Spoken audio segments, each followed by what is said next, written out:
పోయిన తర్వాత కూడా పార్టీలో పొజిషన్ ఇచ్చి ఫ్లోర్ లీడర్ ఇచ్చి నీకు కనీసం ఏ పదవి లేదంటే నీ నోటు దోల అన్నం పెట్టించేనే కొరుకుతో తిన్న ఇంటి వాసాలు లెక్క పెడతావు, తల్లి పాలు తాకి తల్లి రొమ్మును గుద్దుతో.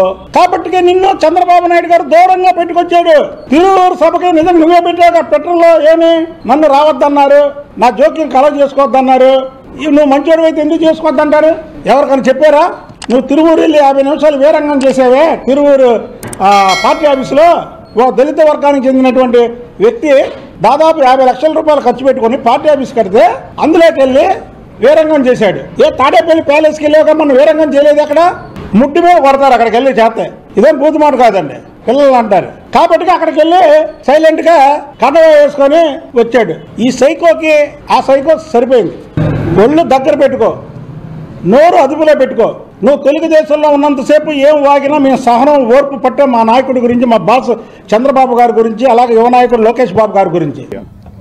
ఒక నెల రోజుల తర్వాత ఆలోచించిన తర్వాత నేను చెప్పాను వాళ్ళకి, రైతులు నా దగ్గరికి వస్తే ఢిల్లీ వచ్చినా ఇదంతా చెప్పా, మిమ్మల్ని మోసం చేశారు చంద్రబాబు నాయుడు గారు, అసలు ఇక్కడ రాజధాని తప్పు అని ఆ రోజు నుంచి చెప్తున్నా. రాజధాని ఈ ప్రాంతంలో రావడానికి వ్యతిరేకం కాదు, మీడియాకి చెప్తున్నా, కరెక్ట్గా రిపోర్ట్ చేయండి మీరు చెప్పేది కూడా. లేకపోతే ఆ 5 ఏళ్లలో బ్రహ్మాండంగా ఈ ప్రాంతం ఇక్కడ బ్రహ్మాండం అయ్యేది, అంతా కూడా చక్కగా ఉండేది.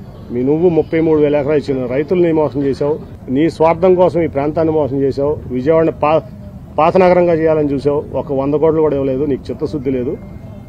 ఈ ప్రాంతం ఇవాళ చెప్తున్నా నేను, జగన్మోహన్ రెడ్డి గారు మొన్న మాకు హామీ ఇచ్చారు, మాకు అవినాష్కి మేమందరం వెళ్తే హామీ ఇచ్చారు, విజయవాడ అభివృద్ధి నాది గ్యారంటీ, దాంట్లో మీరు ఎటువంటి ఇది అవ్వద్దు. మేము చెప్పాం, మాకేం వద్దు సార్ మీ దగ్గర నుంచి విజయవాడ డెవలప్మెంట్ తప్ప ఏం వద్దంటే, మీకేం కావాలో చెప్పండి నేను విజయవాడ డెవలప్మెంట్ అది ఇస్తానని ముఖ్యమంత్రి గారు చెప్పారు మాకు.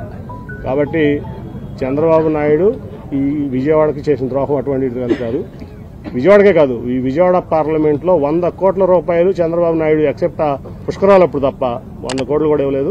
ఈ ప్రాంత ద్రోహి చంద్రబాబు నాయుడు, ఎస్పెషల్లీ విజయవాడ. ఎందుకంటే నేను విజయవాడ ఎంపీ కాబట్టి విజయవాడ మీద స్ట్రెస్ చేస్తాను. ఒక 100 కోట్లు కూడా 5 ఏళ్ళు ఇవ్వాల. ఏంటి ఈయన ముఖ్యమంత్రి అయితే అమరావతి ఏం చేస్తాడు? రేపైనా సరే ఇప్పుడు పొరపాటున గెలవడు, గెలిస్తే పొరపాటు అంటే అమరావతి అంటాడు. విజయవాడ ఏమవ్వాలి?